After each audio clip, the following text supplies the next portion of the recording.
वेश्या व्यवसाय प्रकरणी मागील काही दिवसांपासून छत्रपती संभाजीनगर पोलिसांकडून धडक कारवाई होत असतानाच आता पुन्हा एकदा शहरात अशीच एक कारवाई करण्यात आली आहे। शहरातील सातारा परिसरात असलेल्या फ्लॅटमध्ये महिलांकडून वेश्या व्यवसाय करून घेणाऱ्या दाम्पत्याला पोलिसांनी बेड्या ठोकल्यात। डीसीपी नवनीत कवंत यांच्या पथकाने ही कारवाई केली आहे।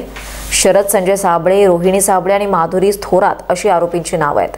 5 महिलांची यामध्ये मुक्तता करण्यात आली आहे। काल 18 फरवरीला मला एक गोपनीय सोर्समार्फत एक खबर मिळाली होती की सुधाकर नगर सातारा परिसरामध्ये वेश्या व्यवसाय चालू आहे। ते माहिती मिळाल्यानंतर मी माझी एक टीम फॉर्म केली होती आणि एक पंटर तिथे पाठवला होता आणि पंटर ॲज अ कस्टमर म्हणून जिथे माझे गोपनीय बातमीदारांनी मला सांगितले एक फ्लॅट आणि एक बंगलोवर हे वेश्या व्यवसाय चालू आहे, तिथे आम्ही एक पंटर पाठवला आणि शेवटी हा जो आमची रेड होती ती सक्सेसफुल झाली।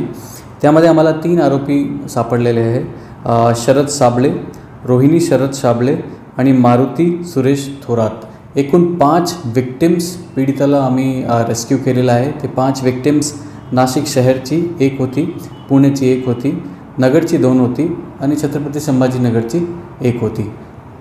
काल सकाळी 19 तारीखला सकाळी 6 वाजताच्या जवळ हे गुन्हा दाखल झालेला आहे।